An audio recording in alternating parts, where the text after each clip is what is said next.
So we got the official release for chapter 1000 of One Piece. So let's enjoy it, and I'm gonna just break down this chapter and try to explain it the best that I can. There's a lot of things in this chapter that are really up for interpretation, as with a lot of One Piece, but let's get into it. So in the beginning of the chapter, we see Luffy approaching the staircase that leads to the roof of Onigashima, and we see all of like the beast pirates that were occupying it were like defeated. It's revealed that this was done by the Minks, mainly the Musketeers led by Shillian. And Luffy says, you know, thank you, I haven't forgot about what you've done. You guys risked your lives to protect Raizo. This is a callback to the Zou arc when Jack and his boys showed up there looking for Raizo. And despite Jack like fighting them for days, torturing them using like that gas, even after all of that, they never gave up Raizo, who was actually hidden there the whole entire time. And it was all just for the purpose of protecting the scabbards. And ultimately what Oden told them was to transpire if they all were to make it to Wano, essentially. Then it cuts to Marco, who's still holding Zoro at this point, and he's making it to the roof as well, but he's encountered by Queen and King. I'm pretty sure this is the first time we see that Queen has some kind of augmentation to his body. Even in his Zoan form, he can like mechanically like extend his neck to some extent. But Marco in his Phoenix form is able to like double headlock Queen and King and stifle them from like stopping Zoro and just him from making it to the roof. And then he like throws Zoro to the roof. This is actually a pretty impressive feat of power from Marco, you know, considering King and Queen are like two of the strongest Yonko commanders in the series, or at least up until this point. So then it cuts to Yamato talking to Momonosuke and Shinobu, and Yamato reveals that she found like Oden's journal like in the river below Oden's castle when it was burning like 20 years ago. And then she reveals that Oden wrote down that like in 20 years the new world would be overrun by young, powerful new pirates. He's of course referring to the supernovas, or the worst generation here. And then Yamato remembered that when she was talking to Ace, he was talking about Luffy, of course, and told her what Luffy's ultimate goal was. And it isn't revealed exactly what Luffy told Ace, but like it made him and Sabo laugh, but hearing it made like Yamato cry. So this is the part that's really up for interpretation, because we the readers don't know what Luffy told Ace and Sabo here. I mean, naturally you would think that Luffy's saying like, I want to be the king of the pirate. But considering that Oda isn't revealing it, I think there's probably more to it here. And again, up for interpretation. But going back to that exact sequence when like Luffy, Sabo, and Ace were young, after Luffy says it, he like laughs, and then Ace says, all the things you could come out with, and then Sabo says, ha ha ha, man, you're one crazy guy. You're one to keep an eye on, that's for sure. And I'm sure a lot of you have caught on that this is very similar to the sequence that we got with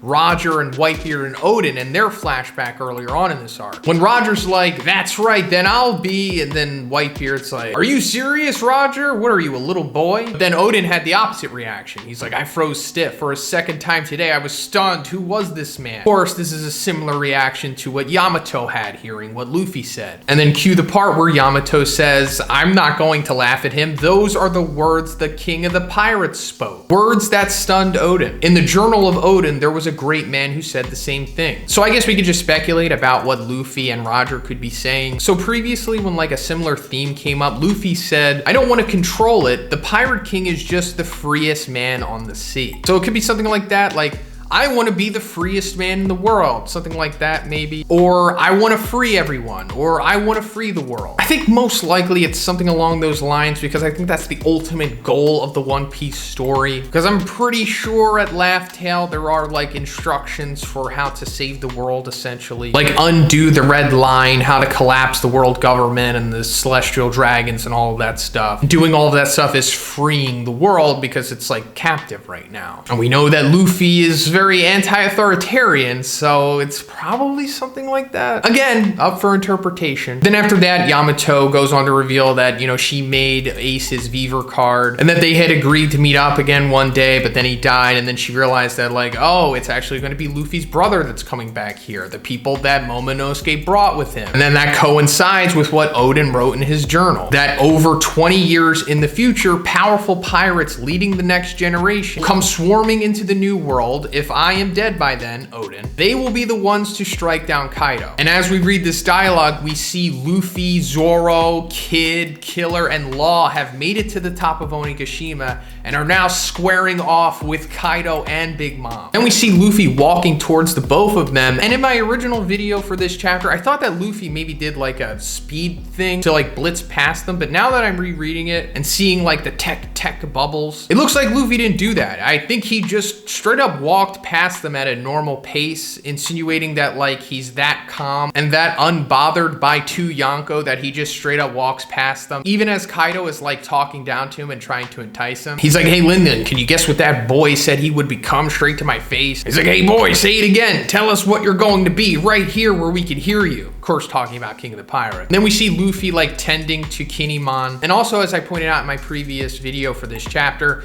this is very reminiscent of what Goku has done in Dragon Ball Z multiple times. Like when he shows up at the last minute right before his friends are about to get killed by the big bad. He shows up, walks past the villain, and then tends to his injured friends. And then it's revealed what we pretty much knew at this point. All the scabbards were absolutely destroyed by Kaido. And Kinemon says, I have nothing to show Lord Oden but my shame. And he's like, will you put Wano on your back? And Luffy's like, of course I will. It's my friend's country. So that's just a little further motivation for Luffy there, if he didn't already have enough at this point. And then Luffy asks Law to like shambles the scabbard to the floor below them, so they're just off the battlefield right now. This is also kind of an impressive feat for Law because it shows how far his control over his devil fruit has come, I guess. Then Kaido like swings at Luffy, but Luffy dodges it and then comes over top of Kaido and hits him with a new attack. This is a Gear 3 move called the Red Rock, and it's spelled ROC because it's following the theme of like bird moves, I guess, because you know the original fire move that he has is called the Red Hawk. But apparently the Rock is an enormous legendary bird of prey and popular in mythology of the Middle East. And he completely levels Kaido with this. Like it really looks like this affected Kaido. Now up until this point it's really been deceiving, like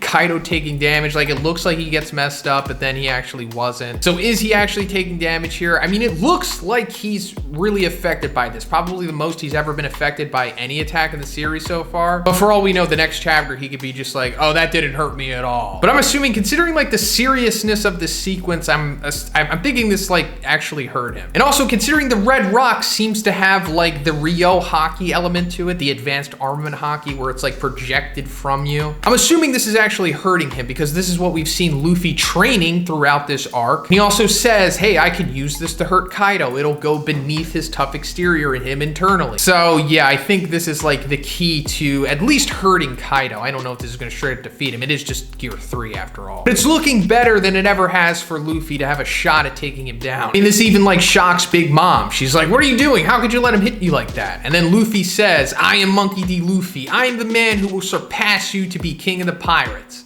And that's where the chapter ends. So yeah, pretty satisfying chapter 1000. It's not exactly what we all thought it was going to be, but still a great chapter. Let me know what you think about it in the comments. Where do you see things going after this point? And if you liked the video, guys, please give it a like. Also subscribe if you haven't already. Have a great day. I'll see you in the next one.